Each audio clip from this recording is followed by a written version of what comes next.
नरेंद्र मोदी जी की सरकार में डॉक्टर भीमराव अंबेडकर जी को सच्ची श्रद्धांजलि देते हुए पंच तीर्थ पर बल दिया है, उसका निर्माण किया है।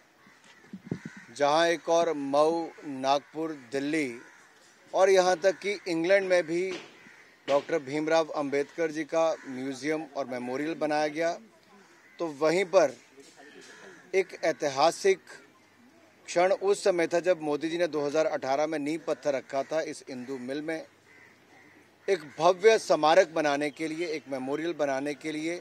इंदू मिल में ये भूमि भी वापस खरीदी गई और लगभग 1099 करोड़ रुपए का, लगभग 1089 करोड़ रुपीस का ये प्रोजेक्ट है, जहां पर लेक्चर हॉल्स भी होंगे, ऑडिटोरियम भी होगा, आउटर और इनर परिक्रमा करने का भी होंगे।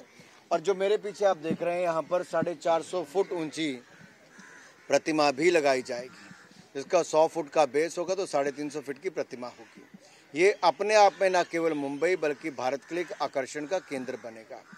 देश भर के लोग जहाँ भीमराव अंबेडकर जी के जीवन से सीखने के लिए बहुत कुछ प्रेरित हैं, वहीं पर यहाँ पर आकर उनके इस स्थल पर दर्शन भी मिलेंगे। और यहाँ पर जो सामने सी लिंक दिखता है, तो दूसरी ओर भव्य मेमोरियल भी मुंबई की शान को बढ़ाएगा।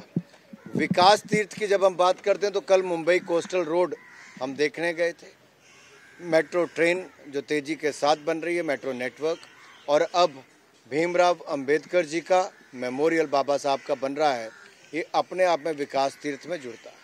जिस तरीके से कल शिवसेना का वर्धापन दिन हो चुका, उद्धव ठाकरे ने कहा कि जिस वैक्सीन है वो मोदी जी ने बनाया, तो साइंटिस्ट क्या कर रहे थे। जिस तरीके से हमेशा एक वैक्सीन का उल्लेख किया जाता है भाजपा से कि हर लोगों को वैक्सीन दिया गया है।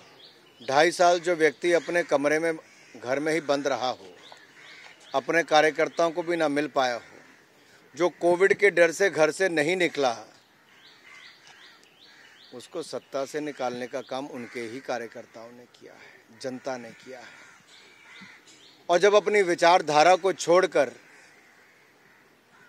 उस विचारधारा के साथ जुड़े जिसकी बाला साहब सदा विरोध करते रहे, तो ये दिन तो उनको देखना ही था। अब पछताए होत क्या जब चिड़िया चुग गई खेत। उद्धव साहब, अब तो सच्चाई का सामना करो। ये देश नहीं, दुनिया मानती है कि दुनिया के 160 देशों को दवाई और वैक्सीन देने का काम वैक्सीन मैत्री में भारत ने किया है। भारत में 220 करोड़ वैक्सीन मुफ्त में लगाने का कार्य ये भी मोदी सरकार ने किया है। और मोदी जी के ही प्रयासों से जब फंड का प्रावधान किया गया, हमारे वैज्ञानिकों को प्रेरित किया गया, तब जाकर ये वैक्सीन बन पाई। इंडिया के मैन्युफैक्चरर्स ने वैक्सीन बनाई और हर राज्य में घर घर तक वैक्सीन लगवाने का काम मोदी सरकार ने किया। आप तो उस समय कमरे में बंद थे, डर रहे थे। आप तो मुंबई की जनता और महाराष्ट्र की जनता को भूल चुके थे। मैं इतना ही कहूँगा, मोदी जी ने भूखमरी से भी और महामारी से बचाने का कार्य किया है। एक ऐसा नेता जिसने समय रहते नेतृत्व दिया देश को, महामारी से बचाने का भी, और अर्थव्यवस्था को बचाया ही नहीं, आज दुनिया की 5वीं सबसे बड़ी अर्थव्यवस्था के रूप में भारत को खड़ा किया है। भारत का मान सम्मान जहां दुनिया में बढ़ा, वहीं भारत अपने आप को और जो बाहरी जो हमले होते थे उससे भी सुरक्षित महसूस करता है। उद्धव जी ने तो उन पार्टियों से हाथ मिलाया जो 26/11 के हमले के बाद मूक दर्शक बन के बैठी थी, मौन, साइलेंट मोड पर थी। मोदी सरकार में सर्जिकल स्ट्राइक होती है। उद्धव जी, आप तो उनसे हाथ मिलाते जो सर्जिकल स्ट्राइक पर सेना के वीर जवानों के ऊपर प्रश्न चिन्ह खड़ा करते हैं। आप तो उनके साथ हाथ मिलाते हो जो भारत के सैनिकों को बुलेट प्रूफ जैकेट 10 साल तक सत्ता में रहकर नहीं दे पाए।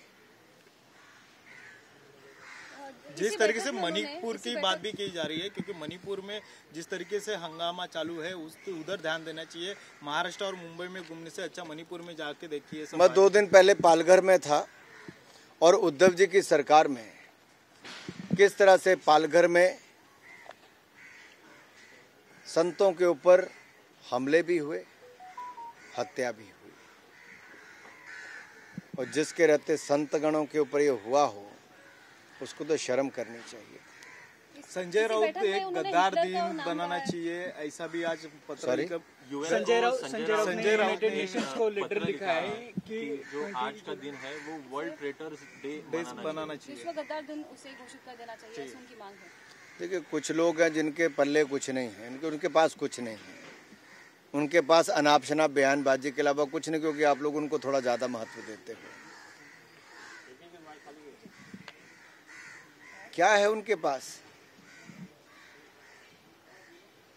ऐसे लोग जिनका कोई आधार नहीं, कोई विचार नहीं, कभी कोई चुनाव लड़े नहीं, इतना क्यों पूछते हो जी? अनुराग जी, कल 21 जून है, इंटरनेशनल योगा डे है, इस मौके पे मोदी जी जा रहे हैं। मैं सभी देशवासियों से कहता हूं कि आइए मिलकर योगा करें, आरोग्य को और बल दें, हम सब लोग स्वस्थ रहें, देश को स्वस्थ रखें। मोदी जी ने 2014 में जो यूनाइटेड नेशन जनरल असेंबली में ये मांग रखी थी 21 जून को विश्व योग दिवस के रूप में मनाने के लिए, दुनिया के सभी देशों ने आम सहमति से इसको योग दिवस मनाने की पहल की है। आज किसी भी क्षेत्र में आप देखेंगे लोग सफ़र करते समय भी योग करते हैं, दफ्तरों में योग करते हैं, मॉल्स में और बाकी जगह पर भी योग के लिए बहुत सारी सुविधाएं बनी हैं। इसलिए आइए योग करें। योग ने दुनिया को बहुत कुछ दिया है, अच्छा स्वास्थ्य दिया है, और अपनी इस विद्या को दुनिया तक पहुंचाएं।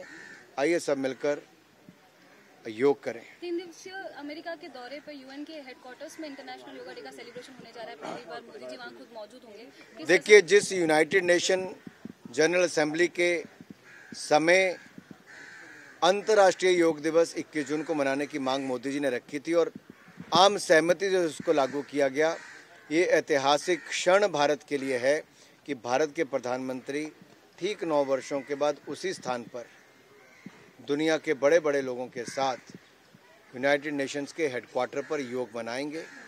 मोदी जी अमेरिका में, तो 7 समुंदर पार हम यहाँ पर देश के कोने कोने में योग मनाएंगे।